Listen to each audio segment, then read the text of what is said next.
Sesuai seperti apa yang saya tadi sudah posting di postingan, bahwa judulnya hari malam ini adalah dari batin, luka batin, India sampai Tibet, hubungannya dengan Nusantara apa?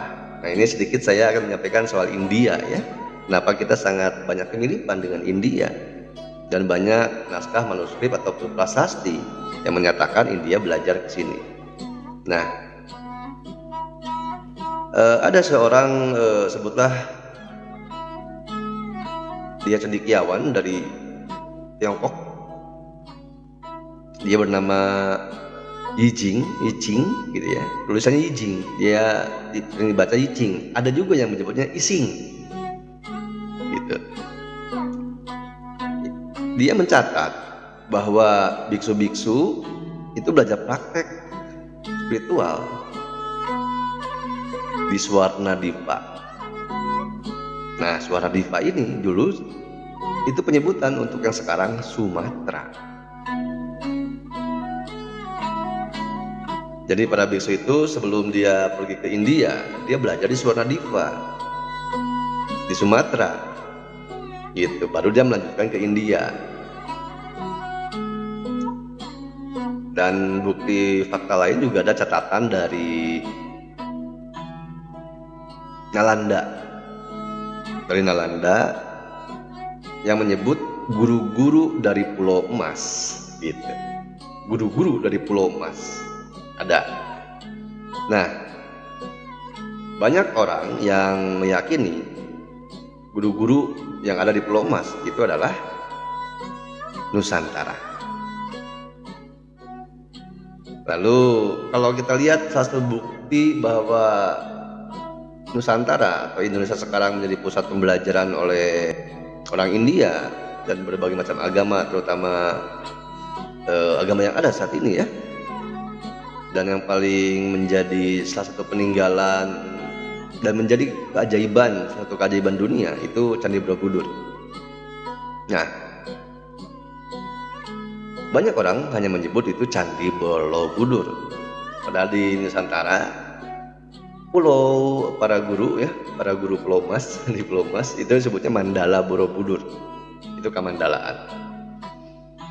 Nah, Mandala Borobudur ini mengadopsi struktur meditasi 7 tingkat.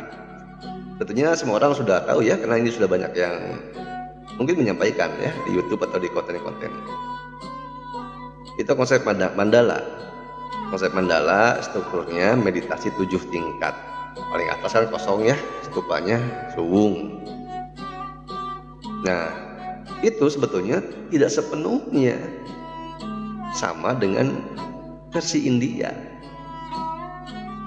Seperti itu. Nah, fakta-fakta tadi yang bisa saudara-saudara lihat cross check, apalagi sekarang di Google udah ada AI, udah luas, itu ada bukti-buktinya, sudah ada gampang. Fakta-fakta tadi seperti catatan Yijing tentang Swarnadipa Sumatera, bahwa para biksu sebelum pergi ke India dia belajar di Swarnadipa atau Sumatera, dan menyebut guru-gurunya itu ada di Pulau Emas gitu ya. Terus ada Mandala Borobudur, terus ada catatan Nalanda gitu ya, dan lain sebagainya banyak. Itu bisa diakses sekarang di internet.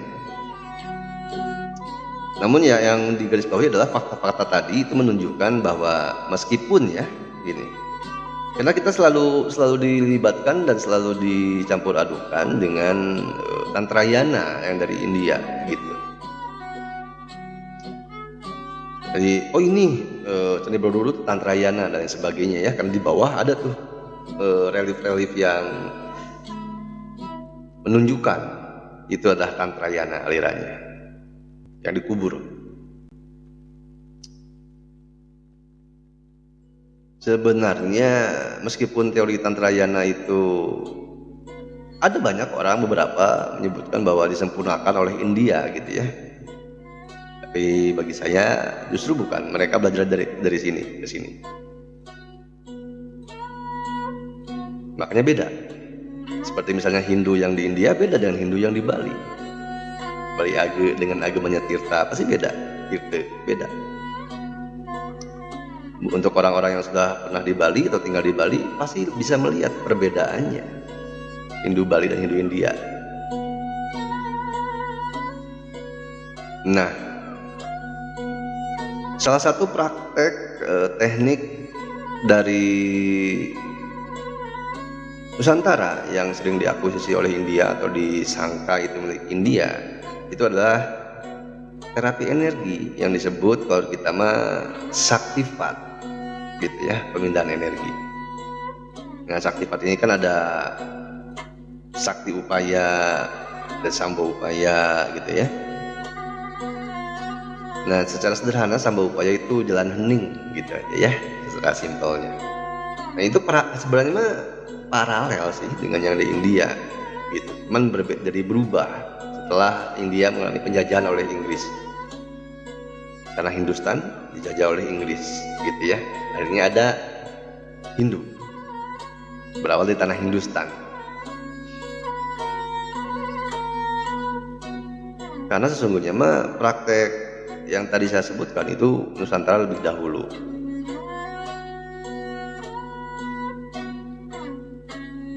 Seperti misalnya tadi sambo upaya, jalan hening.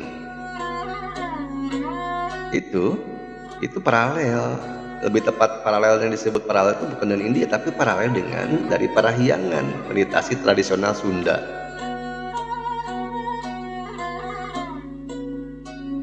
Ada Karaseda, ada Manekung, gitu ya.